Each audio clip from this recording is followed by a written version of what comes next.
Now, where did I put it? Ah, here it is. Welcome to the Toolbox, where my guests and I discuss the tools they use every day to manage life, trauma, and everything in between. It may not be applicable right now, but it's another tool for your toolbox. And I hope you enjoy. Hey everybody, welcome back to Tools for the Toolbox. I am Chance Burles, as you know, and I have another outstanding guest for you from Operation Pegasus Jump Edition. I'm going to kick it off the same way I always do with, who are you, and what is your military background? I am Debbi Ferguson, and I am the creator of Delta Foxtrot Designs and the creator designer of Battle Buddy Challenge Coin. That's awesome. I love the coins, first off. They're such a great idea. Thank you. Love them. How long did you serve? I served from 94 to 2008. I was started off as PEIR Armored Recce. Okay. And then I joined the Reg Force, and I signed up for military police, and then I remustered from there into the Navy, and my first deployment was on the HMCS Vancouver during Apollo. Sweet. When the Twin Towers were taken down. So yeah, that must have been interesting, to say the least. It was, to say the least, yes. I was seasick for the 8 months. One thing, I was not accustomed to living at sea like that. Yeah. But yeah, it's definitely a whole different lifestyle for sure. No doubt. It's tough. So, how long have you been out now? So the 2008. Since 2008. Yeah. Okay. And when did you start? Well, like, what was the concept behind Battle Buddy Coin, and where did that come from? 3D'd. I was medically released. Yeah. And I did not know what I was supposed to be when I got out of the military, because I wasn't ready to be released. I wanted to stay in for 30 plus years. Yeah. And so I didn't have a plan B. And so when I got out, I was pretty lost. They didn't have any programs there for us on how to transition from military to civilian life. So my struggle was pretty hard. Yeah. And so just over the years, seeing how other military people were struggling, I needed to find a way to reach out and help them. And it started off by becoming a member of Send Up Account and accepting phone calls through that, which was it's a heavy weight to take on, to receive those kind of phone calls. And I needed to find another way to reach out, because it became too much weight for me. And hey, Toby. Hi, Toby. Toby, you bet. Oh, hey, how are you doing? We're using his truck, so yeah, and that's the he's thing. able to come You in. never know when some veteran's going to walk in. Yeah, exactly. Just be like, what? We're surrounded by veterans. So, so it became too much for me to carry mentally. Yeah. And so I created and designed the Battle Buddy Challenge Coin as a way for other veterans to help spread the word to PTSD awareness and TBI, work-related brain injury, and to help bring awareness to PTSD suicide. Yeah. And because we're losing way too many every day. And so what this mission is about is, on the coin it says, "You're not alone. I got your six. No one gets left behind." And it enables people to purchase a coin and give it to someone else that they know is struggling, and or buy one for themselves, because sometimes we're our own best battle buddy. Oh yeah. And because sometimes we don't have anybody to help us get out of that rabbit hole. And so it kind of started off as that mission, just to help reach out to other people, another avenue, another means to reach out to people. Yeah. And now it's gone worldwide, which is outstanding. First off, like the fact that it's such a keen idea on how we all live. Yeah. Right? And it's just such an important thing to maintain. Now, you come out to Pegasus Jump, obviously. You're out yes, I was invited to come to set up and attend Operation Pegasus Jump. Yeah. And I know a few of the guys that put this on. And my son, he's still in the military. He's sixth generation. And he's PPCY3 Jump Company. And it's funny because there's quite a few guys up here that know my son, and that they all served together. And, my son did 2 back-to-back tours in Afghanistan, Op Athena and Op Archer. And he came back, pretty, well, not the same. I didn't recognize my son. But because of some of these guys making sure that my son got back to me, I'm forever in their debt. And so when these guys invite me up here, I didn't hesitate. And now I'm hearing stories about my son up here, listening to some of these guys talk about their jump stories. And Pete Fullerton, you've met Pete Fullerton. And he's quite a massive personality coming at you, ex-CSOR and Special Force guy. And he talks about my son, some of the things he did to challenge my son in PT and stuff. And it's just kind of neat to hear some stories, about what they did and how they all got through it and how they know each other. And it's just in the military, it doesn't matter where you go. You run into somebody that knows somebody, and it's just a huge family. It's a very small community. We like to think like we're it's so insular that we like to think that we have, lots of people everywhere, but we have like maybe 600,000 serving and veteran in the entire country. It is a very small community compared to everything else. Yeah, and when I got out of the military, I was pretty lost. Like when you transition from the military to civilian life, all of a sudden you're no longer in contact with any of those people you served with. Yep. It's just like they've disappeared and they've all turned their back on you. And then you meet veterans, and then you become a member of that family. Yeah. And then you find that meaning of battle buddy and what these veterans, like how we help each other, brothers and sisters, how we help each other, stay above ground. I mean, I'm helping this veteran who's struggling right now, who's not on SysUp, we just got him on SysUp, and he's been out since 94. Yeah. And nobody told him about SysUp.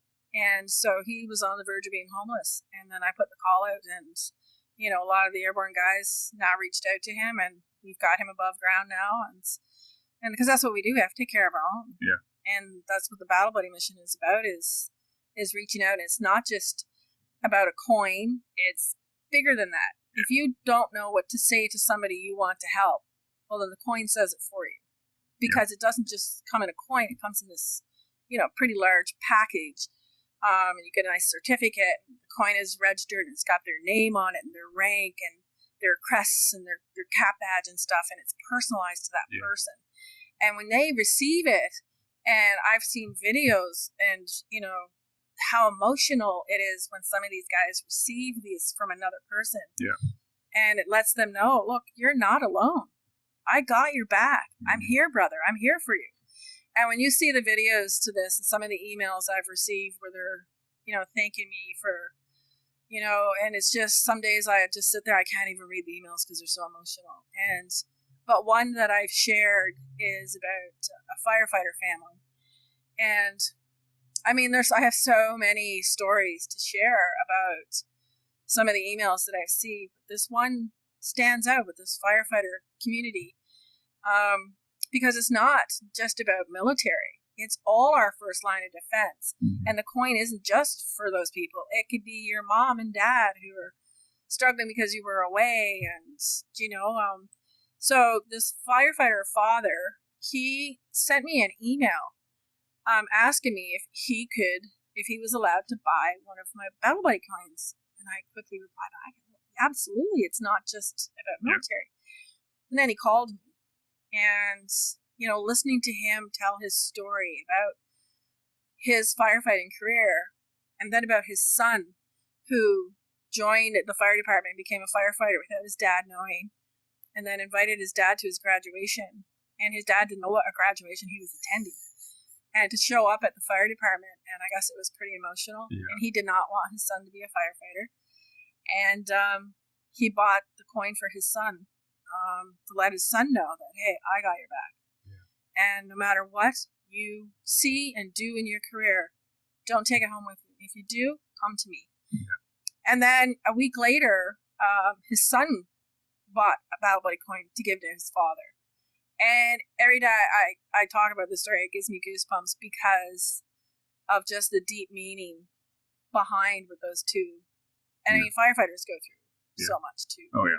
And, but yeah, just that voice, I get a lot of phone calls, but that voice of that father, because he was so emotional, just is still in your head. Like, I can't get that out of my head. No doubt. No doubt, it is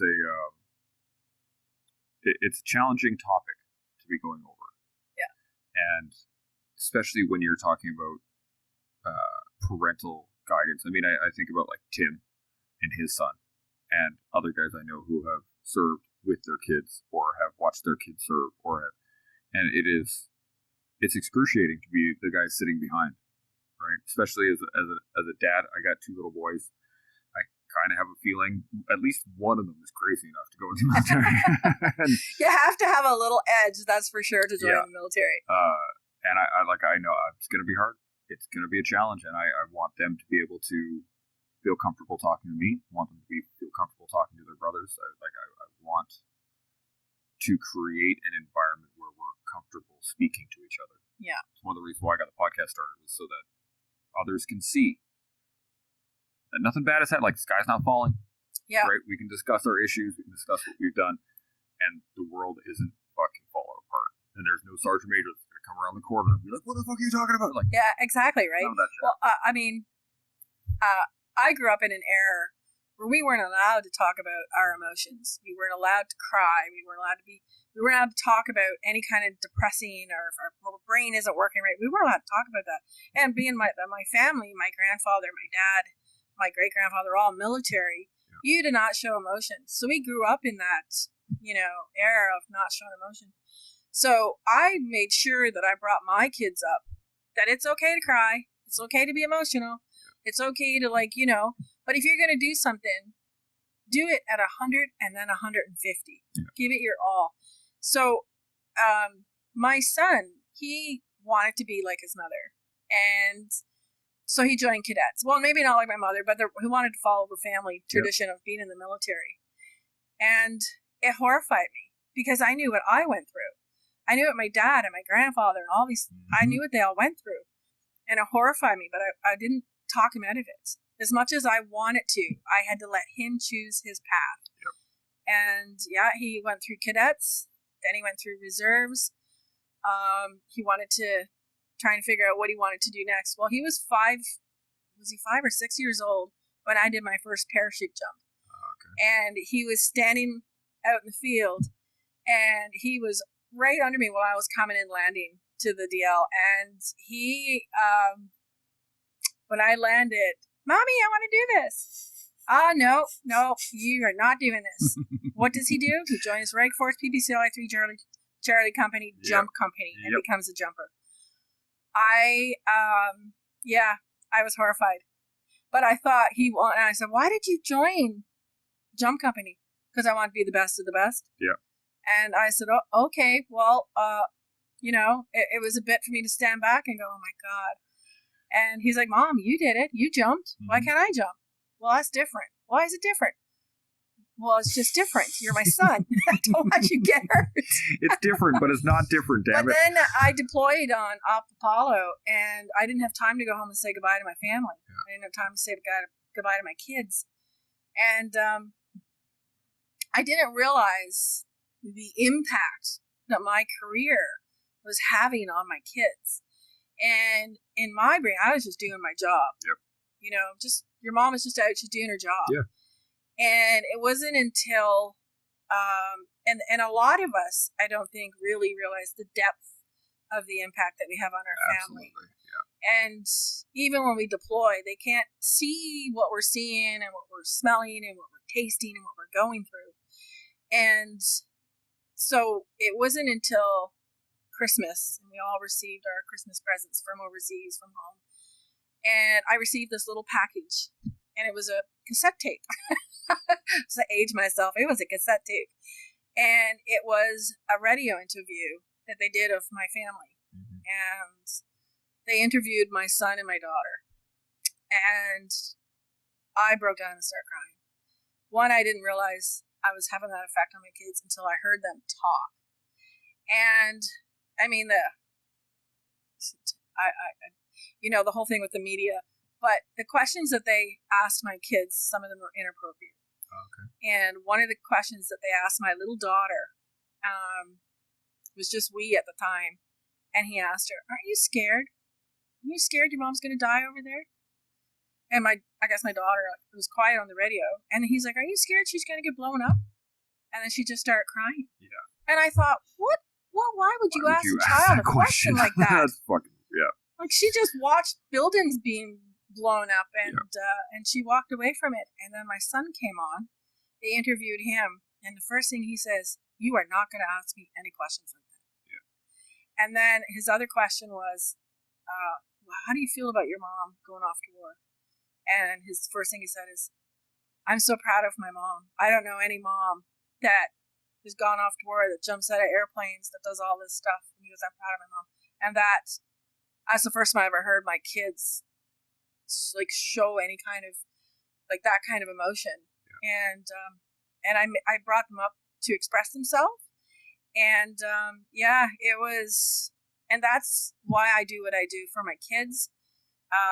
To make sure my son is going to be okay, make sure my daughter's going to be okay, and then to let the world know that if you are in a first line of defense position, you have to communicate with your kids. You have to let them know that it's okay, that it's okay to be emotional. It's okay to be a little broken. Mm-hmm. And it's this Battle Buddy mission has helped me in more ways than I can even mention. No doubt. And it's giving back, right? You take the hard lessons that we sometimes unfortunately have to learn on our own, and you try and move the next generation forward just a little bit.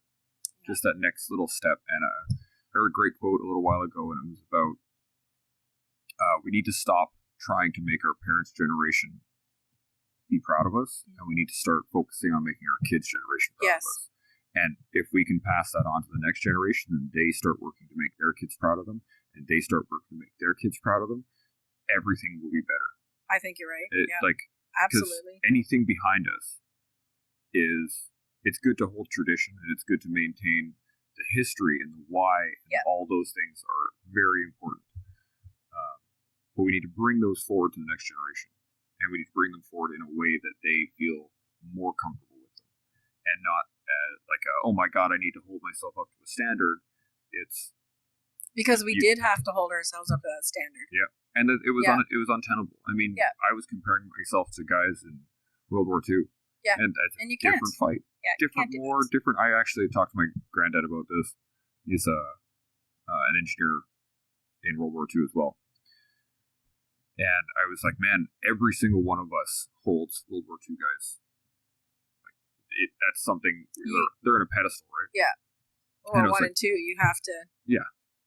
And we always said, I told him, like, you guys walked across Europe fighting the whole way.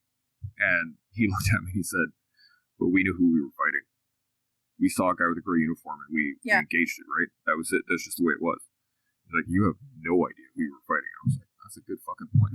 It's right. It's true. Yeah. And the military the wars are different. It's a technical war. It's a smart war. It's, you got drones and like you can shoot from space and you target and zoom in. And you don't see what's coming at you neither. And, so that's why when my son deployed to Afghanistan, one of the spots he went to was Kabul. Mm-hmm. And I was horrified because I've just seen the stories. I had to stop watching the media on it. I had to stop going on the internet and following them because it's a crazy war, and I struggle with that. Even everybody's like, you should get a veteran plate. Well, no, that's there for the World War I and II veterans. That's for those guys. You absolutely should. No, you're a veteran. Yeah. Well, okay. Yeah, no, you've earned that. Yeah. Yeah, but I was like you. I was thinking, no, that's for these guys that really, and then I talked to my dad before he passed away, and he finally said, yeah, I'm proud of you. You earned that. Mm-hmm. So, and sadly, I had to get my dad to say he was proud of me on his deathbed because, weeks later he had passed away. Yeah. But it's just that generation, right? So I make sure I tell my kids I'm proud of them. And every day. That's that next stage, right? You got it once from your dad. Now your kids are getting it hundreds of times, and their kids are going to get it hundreds of times. And like it's that next development and that next I try to tuck my boys in and give them a hug, a squeeze, and a little Jimmy, little fatherly love, you know, exactly, Yeah. and Little story. and they love it. They ask for it when I'm agitated and I don't want to engage. I just want everything to stay away from me. I get a little call like, Dad, can you come give us a hug? Yeah, right. Like, And you love it. You embrace that hug. I do, Yes, absolutely. you hang on to it. And it's a different, that next generation. I want them to feel comfortable. And it's the same thing when I talk about the community, right? I want that next generation of veterans to be comfortable with it. And I tell everybody this, is that you remember when you were in and people were thinking about getting out, they would always say, I got to go back to civvy land, or I'm going to go be a dirty civvy again. And it was always about being a civilian. And I always tell people, like, that person died when you showed up to basic. Yeah. You're not that person anymore. And when we do a very bad job of this in the military, but we need to start preparing people for veteran life, because that's what happens. You're a soldier, or you're a civilian. There needs to be that transition. Then you're a soldier. Now you're a veteran, and you need to tell yourself you're a veteran, because as you said, we do this all the time. We don't. And it's sad that in today's world, this is 2020, and we still don't have a very good transition from the military to civvy life. We still don't have that. And the veteran world saved my life. Yeah. Like when I met a couple of veterans when I was released, and I was so lost, but they helped guide me. They helped me find these groups of veterans, and I started doing my own group sessions at my home, because the counselors can only do so much. So I would open up my kitchen. I would spend all day making a pot of spaghetti or something, because I'm a maritimer. So my mom everything's in the kitchen. Everything's in the kitchen, and you always had a lot of food to feed people coming over. Yeah. And so I was having correctional officers, firefighters, police, military, all veterans coming to my kitchen to hang out, and we all just sat around and talked. And if one guy was struggling, then we all focused on that guy. And we didn't exchange advice on medicines and nothing else. We just talked about, well, this is what I do to help me sleep. Or this is, some of them need a light, some of them need black rooms, some of them need white noise. And this is what I use to help me stay calm. And one of my things is drawing and painting is one of my zens. That's a great tool. And I put a little buddy, Billie Holiday on and get back into my artwork. And it's zen. I airbrush motorcycles, and I don't think of anything when I'm drawing and painting. When I'm designing t-shirts, I think of nothing. And so it's just, you got to find that one thing that will take your brain away from the battle zone. Yeah. So you don't fall down that rabbit hole. Yeah, it's about being mindful, right? You got to be present and there. And you got to remember that, that saying, once a soldier, always a soldier? Well, no. Once you take that uniform off and you're in the veteran world, you become a veteran. So you're allowed to be that dad. You're allowed to be that husband. You're allowed to be that guy that's going to go play ball with your kids. And it's okay to do that. And if you're having a bad day, then you reach out to your brothers and sisters in the veteran world and you say, hey, listen, I'm struggling here. Yeah. Like, can you talk? Do you have time? And they'll make time. Absolutely. And that's all it really takes, is the ability to say, I'm not doing well. And then go, wait a second, I have options. Now, so we've been sitting here doing Pegasus Jump for the last couple of days. That's how exciting, hey? Oh, man, did you actually watch the videos of everybody? Were you in the tent with that? Yesterday, you saw me trying to flap my wings. Yeah, well, we all clapped for you. Oh, yes, it was we're fantastic. Not sure what you were doing. I don't know. Was that on purpose? I was trying to fly. I was literally trying to fly. I can fly. It was the guy today, though, the student today, that we were every single person stopped to watch this guy just clear the trees. Did you see it? I didn't see it. No, I think I was getting all set up. I didn't actually see it. No, he came around and he literally just skipped on the top of the trees and then landed on the airplane, the runway. Oh, wow. Yeah, no, I didn't see that one at all. We thought somebody was going to be climbing trees today. But the camaraderie here is just, oh my goodness. So what does it mean to you? This conglomeration of people, when I come to these things, I almost feel like I'm at home. Yeah. Like, don't you get that feeling like, wow. Oh, yeah. Back with the crew. You're back with the crew. And I mean, it's all run by veterans. And I mean, they got a big mess tent. That was fun to see. Yeah. the whole thing, the way it's all organized, you just almost feel like you're back at base camp or something. It really is. It really is. We were sitting in the yeah, mod tent inside the wire and you're outside just like, the wire.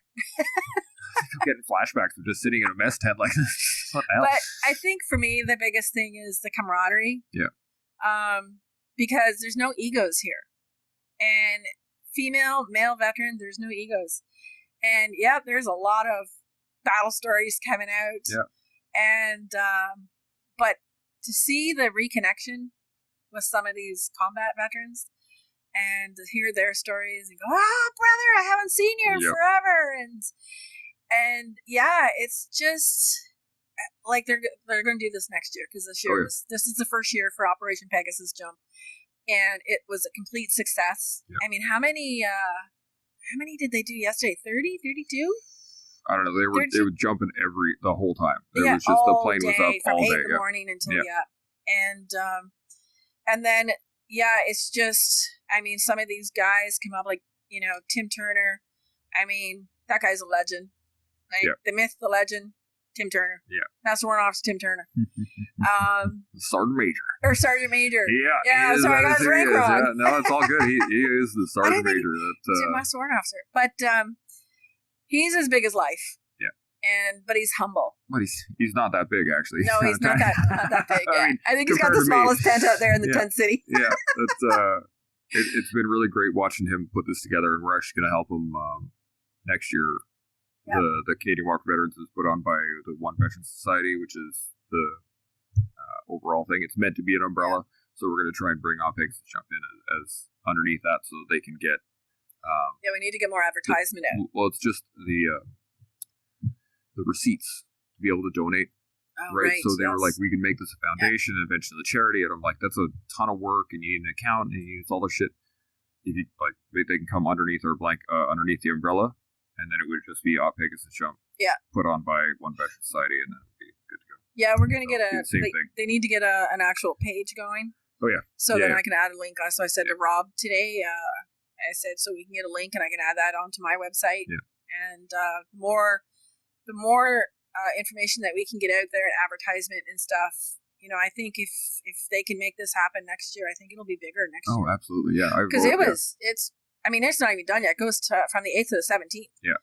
And other than the crash of the system of Rogers, a lot of people couldn't make it across the ferry. The ferries, everybody struggled with finances trying to get here. And I think because of the cancellations for that, I think next year will be bigger and better. Oh, absolutely. It was a lot of learning for this one. Any first thing is, right? And the fact that we're still able to get 40 or some odd people here over the next 3 days or the next 3 rotos, 40 or 50 over the next few rotos. Because there was 52 set up for the first roto. Yeah. And it's going to be bigger next year. It's going to be more specific. They're going to fine tune some details. It's fantastic. I'm a big supporter of all of this stuff. I think that.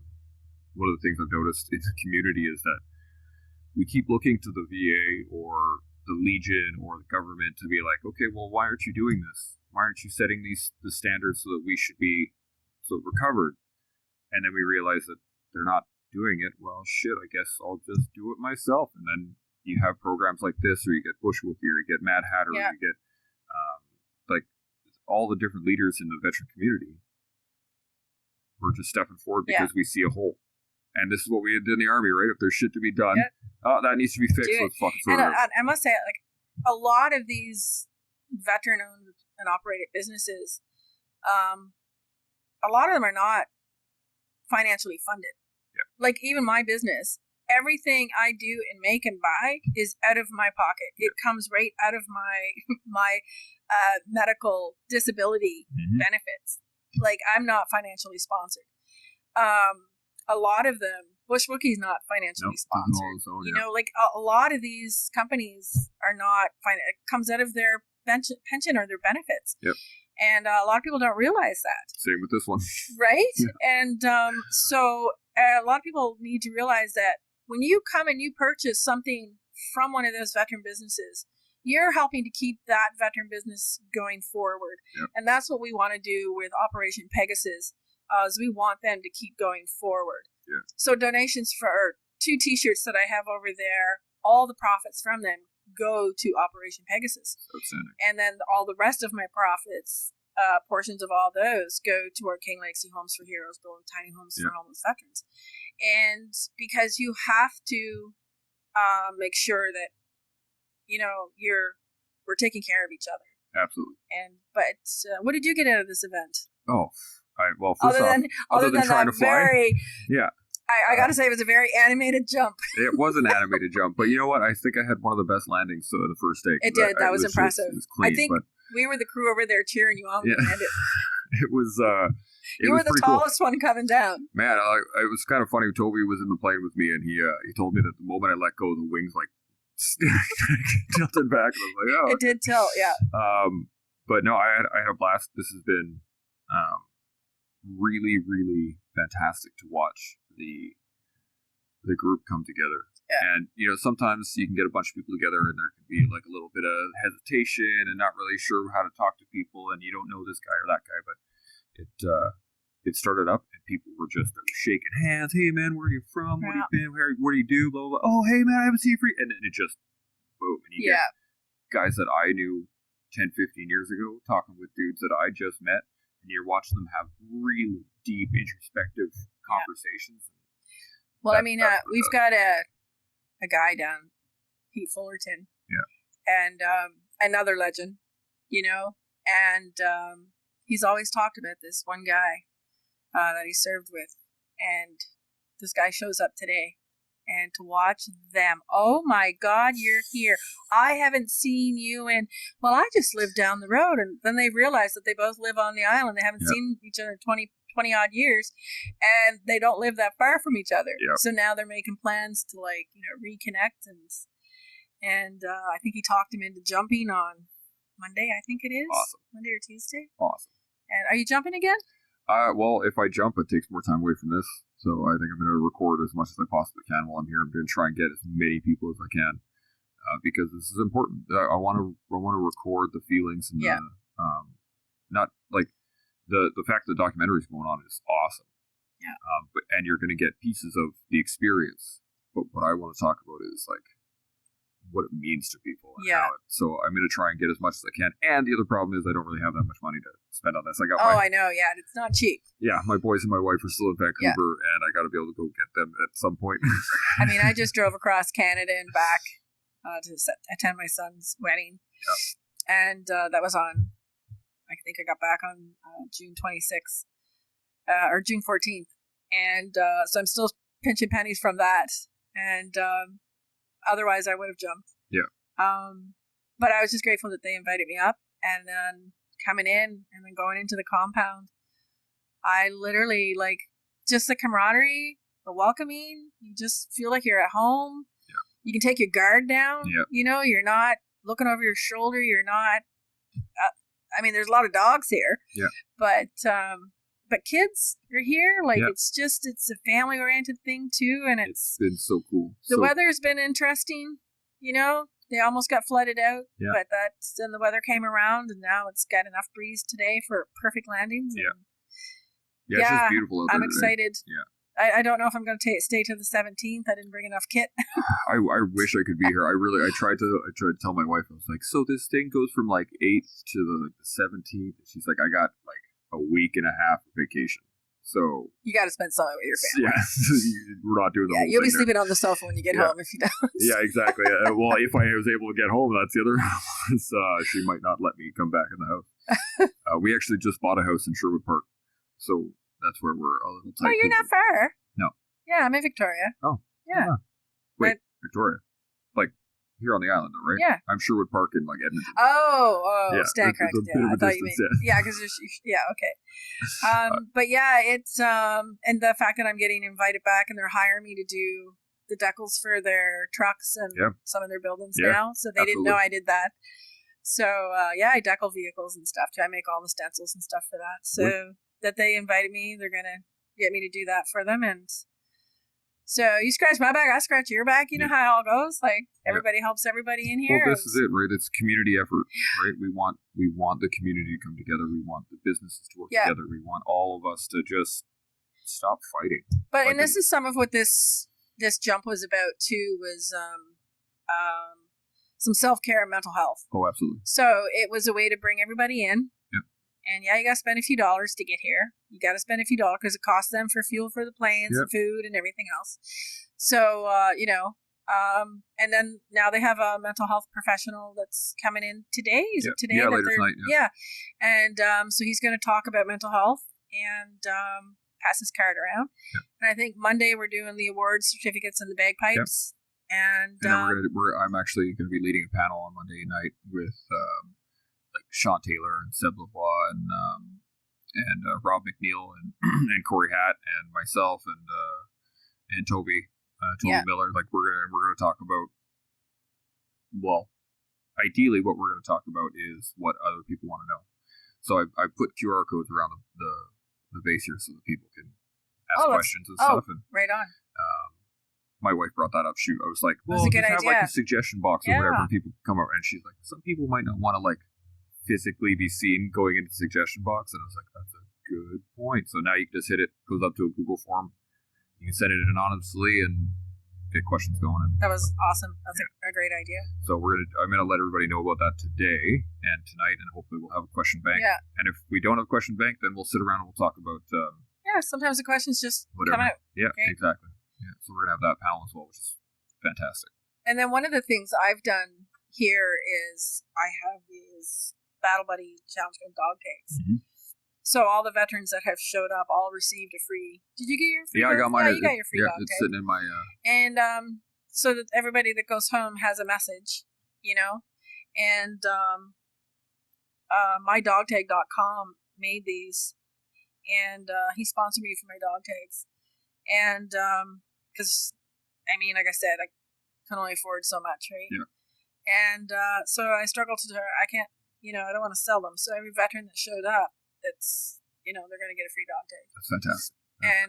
So just you need to get the message out there. And I think the more and more that we can do stuff like this and have somebody come in to talk about mental health, like I said, nobody wants to talk about mental health, but it's there. Yep. We have too many people committing suicide. Yeah.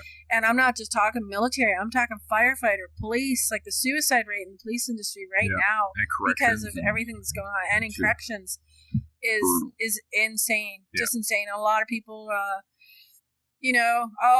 police officers, who cares? But well, you know what? They're out there still on the front lines. Yeah. And they still have to come home to their families. Yeah. They still have kids. They're human beings. Whether some of them are, like their job or not, they still got to do it. And a lot of them are struggling so bad.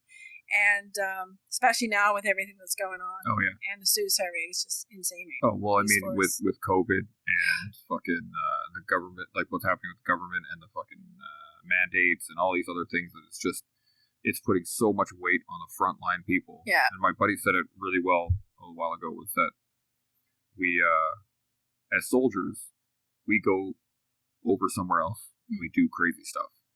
But then we come home. Yeah. Police officers, firefighters, all these people, they go and do crazy stuff in their backyard. Yeah. And then they just sit in it at home. Like there's no escape. Leave. They never get to separate themselves from it. Which is true. That's a really great point. That's excellent. Yeah. And it's really hard to see that sometimes because you see the uniform, and you see the car, and you see the authority figure, right? Yeah. But you forget that he goes home and he takes the uniform off, or she goes home and takes the uniform off, and just they're people. And that's why with the Canadian Walk for Veterans, what we try to do is get people to recognize that, like these are just people.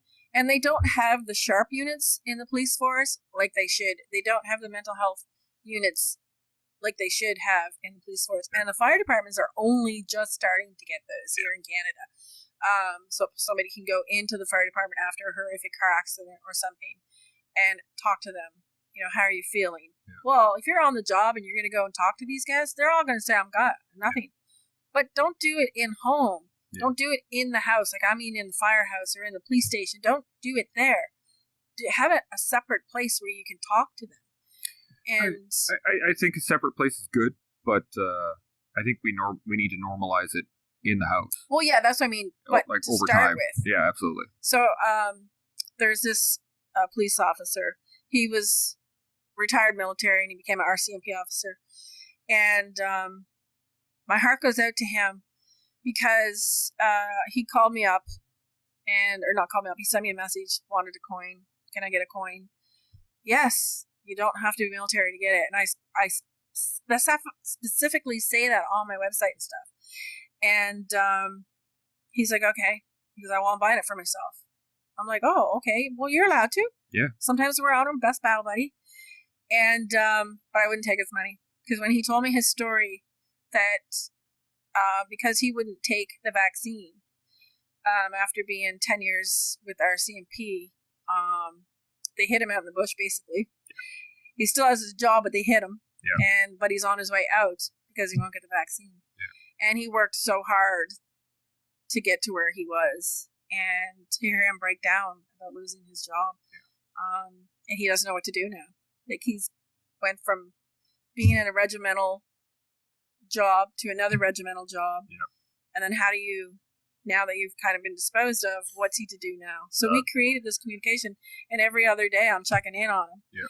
And but he said throughout the police force, it's dramatic how many they've lost because of forced vaccine or forced vaccination, and that aren't taking it, that have lost careers. And some of them been in there for 20 years, and they, it's a choice.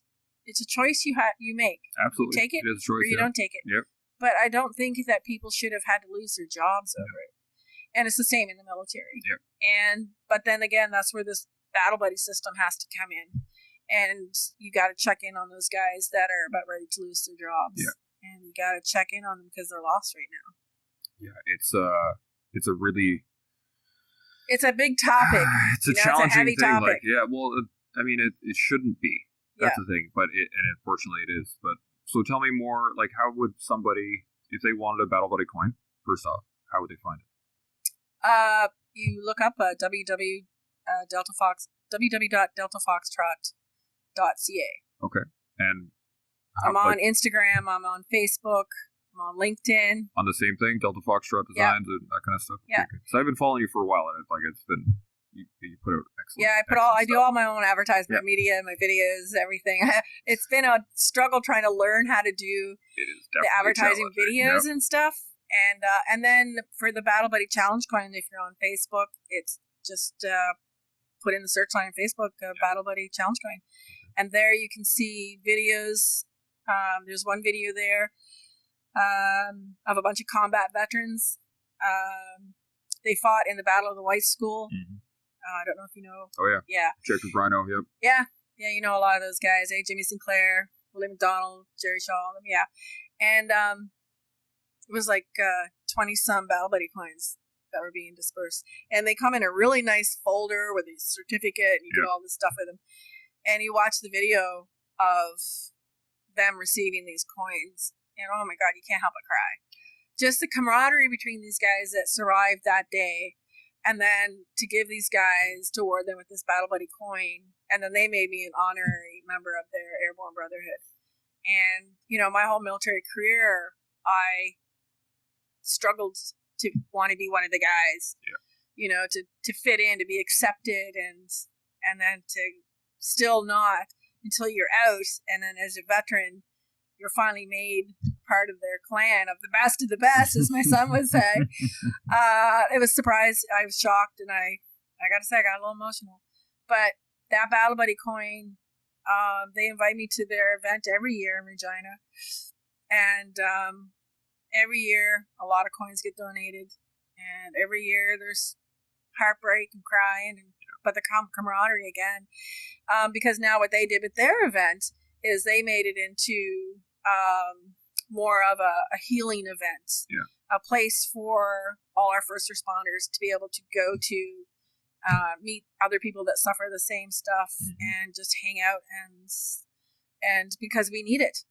We need mental health awareness so bad, and they got to drop the stigma that it's not contagious. You're not going to catch it off of me. It needs to be talked about. Well, they don't have the context, and I say this a lot, is that until you get to a point where you actually start working on yourself, and then you go, oh, wait, here it is. Okay, now I know. Okay, that's why that happened. Oh, that's why that happens. And then you start like, oh man, I'm fucked up. And you start reaching out to people, and they don't know how to deal with you. Do you know how to reach out for help? Oh, I do, absolutely. Yeah, good. Yeah. And what happens, at least what I've seen, is that those that try, and then they don't know, they reach out to either, I can't say the wrong person, or just somebody who hasn't gotten there yet, and they don't know how to react. But when they reach out to somebody who's been through it, and he's been there, and it's just like the moment you get the phone call, you're like, yep, I get it, 100%. I've been there. I know exactly what that's like. And that's why I set up the podcast. That's why I did Tools for the Toolbox, is because each one of us has tools. Every one of us has tried certain things. I think it's great that I'm finally meeting you, because I've been following you. Yeah, it's great to finally meet you. It is absolutely my pleasure to be able to chat with you. I'm really happy you're here, because as soon as I saw the sign, I was like, yes, I need to go chat with her. Fergie's in the house. Yeah, it is on now. But I was grateful when I got the call, and I was kind of shocked because it was only 2 days notice, but because I know the guys, and I know the camaraderie and the brotherhood, the tightness, the bond of these guys. Yeah. So to invite little old me up here, I even got a T-shirt from it. I love your T-shirts, Bush Wookie T-shirt. Mm-hmm. Shout out to Bush Wookie. Yeah, and Mad Hatter himself is coming down Mad here. Hatter, right? Yeah. I think Mad Hatter's on there. Yeah, he's coming here. Yeah, he is. Corey Hatt. Yeah, he's going to be here tomorrow. Oh, is he coming here tomorrow? Yeah. Wow, he's on Roto too. That guy, yeah.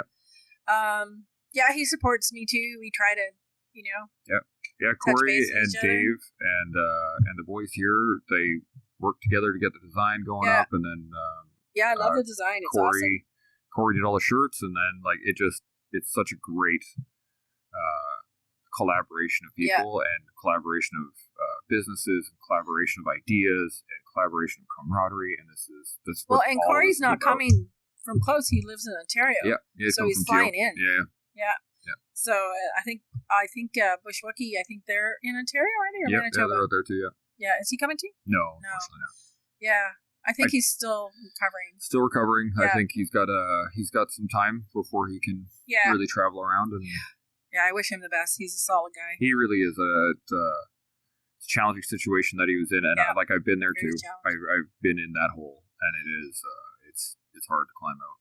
When you're down the rabbit hole as deep as he went, you can't get out. Anyway, but let's not get too deep before we end. Yeah, no, I'm looking forward to meeting Corey too. Yeah. Putting a face to all the hellos we've exchanged. Yeah. And I think next year, Rob and I and Tim were talking and saying that if we can get more veteran-owned businesses to attend, because they're going to be changing the ground. Yep. They're building I think a rigger building or something there. Yeah. And they're going to have more hangars or whatever, places for us to set up and stuff. Right now it looks like a little tent city. But there's so many campers here. There's so many people. It's so perfect for such a militaristic event to have tents and signs, and the fact that it's called the gallows for where you're hanging off. It was so and the exercise porta potty. Yeah, 100%. Yeah, and the fact that Tim is wandering around giving people knife hands and shit. That was I know. What is that? All right, cool. It was awesome. All right, well, we've been rolling for a bit. I just want to thank you, sister. It has been my absolute pleasure so much. It's been great meeting you. Finally. And I can't say it enough. If you're out there, go get a challenge coin. Go get a Battle Buddy coin, because Delta Foxtrot Designs. Pass it on. Keep the word alive. And it's just been great. Thank you so much. I got your 6. There you go. Chimo. That concludes another episode of The Toolbox. I really appreciate y'all listening. It has been my absolute pleasure bringing you this guest. If you enjoyed what you heard, please like, share, subscribe, do all that other wicked stuff. It helps me keep the lights on. To all those out there putting it on the line every day, I just want to let you know that I appreciate you. Military, veterans, first responders, civil servants, you name it. Keep this place running, and I really do appreciate it. So thank you. Don't forget, stay open, stay humble, stay focused, with grace, not slack. Chimo.